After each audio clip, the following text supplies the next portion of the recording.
For centuries, we've been the victim of hate and injustice because of the color of our skin.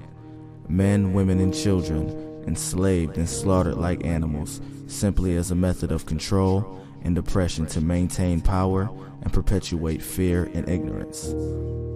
Over 200 years ago, a man created a plan for the systematic destruction of an entire race. He believed that by dividing blacks based on their differences, that they would grow to become jealous and eventually hate each other because of these differences, breaking them of the tribal nature they had become accustomed to. In the late 1700s, the colonists of Virginia, who had been having issues with controlling their slaves, sent for this man to come and teach them his ways to manipulate slaves into behaving how they wanted them to. The letter he sent describing his methods called for them to implement a plan that would need to be executed for 1 year rigorously to last for 300, if not thousands of years.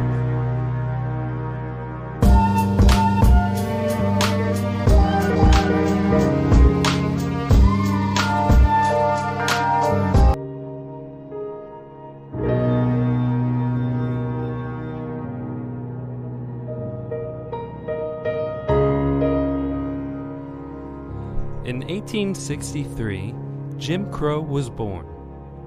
This character was created by white men to amuse a white audience.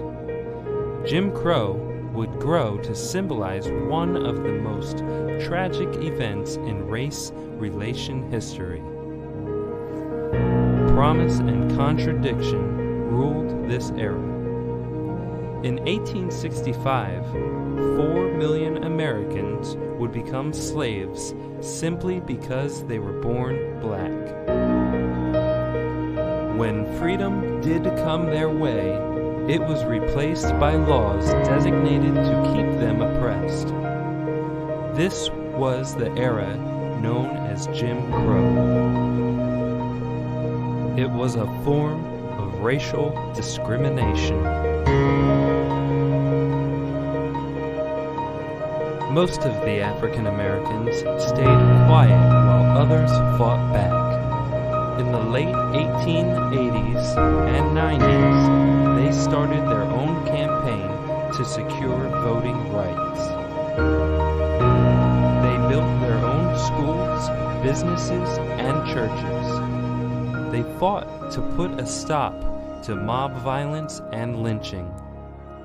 White supremacists fought back, and the Ku Klux Klan came on the scene and were embraced by many. White supremacy was the power behind the Jim Crow laws, and it seemed unstoppable. Over the next decade, the cruel treatment of African Americans continued. Fed up with the system, they decided to use the power of the press and the courts to pursue their quest for equality and freedom. The rise and fall of Jim Crow is the story of strength and perseverance. It is also the story of those who continue to fight for freedom, even in the face of terror. They continue to triumph, and that triumphant attitude made the world better for all of us. In 1861, the South left the Union to avoid being restricted from slavery. When the Civil War began, Abraham Lincoln called it a war that would end slavery. On January 1st, 1863, Lincoln issued the Emancipation Proclamation, freeing all slaves in Confederate states. 6 months after the South surrendered, Congress ratified the 13th Amendment that abolished slavery. The federal government said that they would support the newly freed slaves. And these newly freed slaves knew what they wanted. They wanted to vote, have equal rights in the courts, but most of all, they wanted land. What is it that your people need now that you're free? Our people need land, and they need tools to work the land. So there we began to see the priority to own our own land. Without their own land and their own possessions, there was no true freedom. Off the coast of South Carolina, thousands of African Americans were fulfilling their dreams of land ownership, which was mainly supplied to them by former masters who had passed on. They began to have their own schools, they had established families, and lived a community life. They heard that Lincoln had been assassinated and their future was in jeopardy. A Southerner, Andrew Jackson, was now president, and he was against freeing the slaves. He said, "This is a country for white men, and as long as I'm president, this will be a government of white men."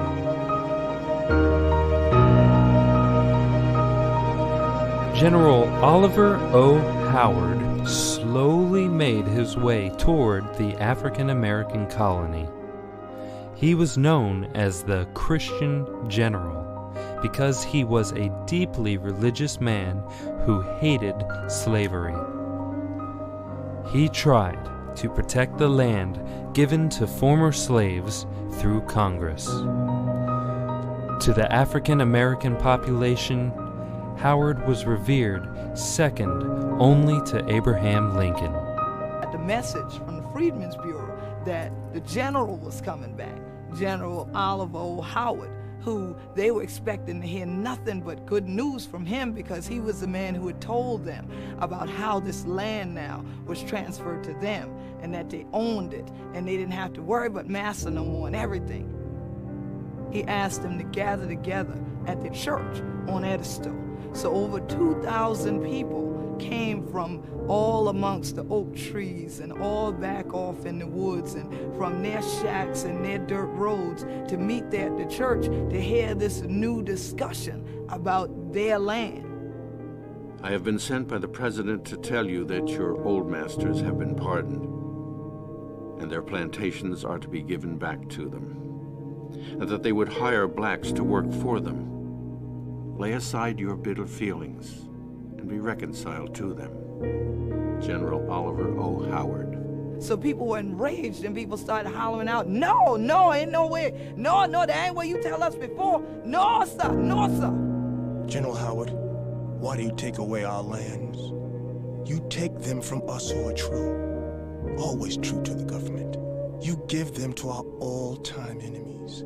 The man who gave me 39 lashes and who stripped and flogged my mother and sister, who keeps land from me well knowing I would not have anything to do with him if I had land of my own. That man I cannot well forgive. A freedman.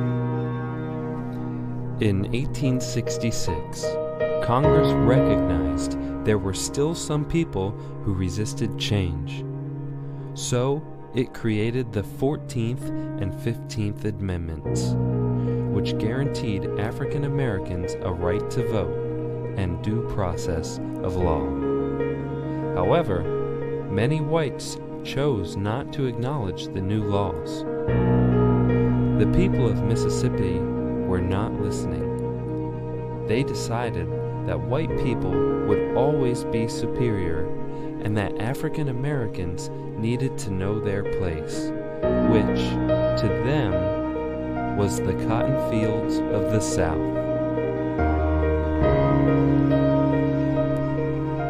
But former slaves refused to be trapped after coming so far.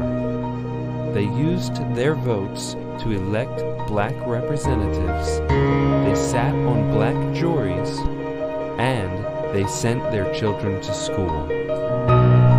What had alarmed the white South during Reconstruction were not evidence of black failure, but evidence of black success, evidence of black assertion, evidence of black independence, evidence of black advancement, and evidence that black men were learning to use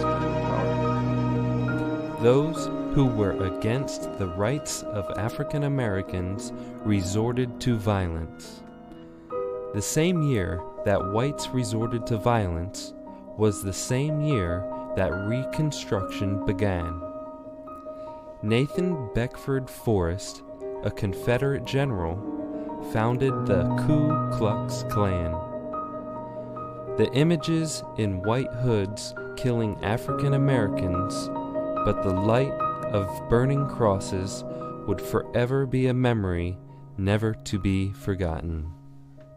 The way white supremacists made sure that ex-slaves would fall back into place or nearly back into place was terror. Beating people up, burning down their houses, shooting them, just the usual physical mayhem of personal violence.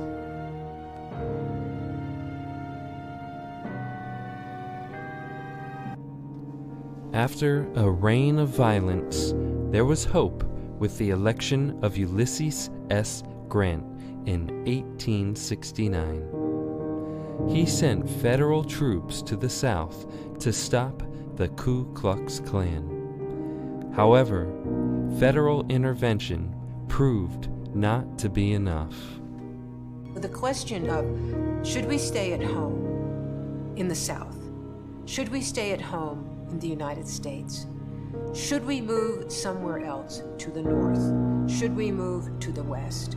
Or should we leave the United States entirely? Burned out and feeling hopeless, some turned to an unlikely old man named Benny Singleton. In 1874, Singleton, a former slave, would lead a group of African Americans to Kansas. Then, John Brown stuck his blow against slavery. We needed land for our children. That caused my heart to grieve in sorrow. Pity for my race caused me to work for them. Confidence has perished and faded away. We are going to leave the South. Pap Singleton.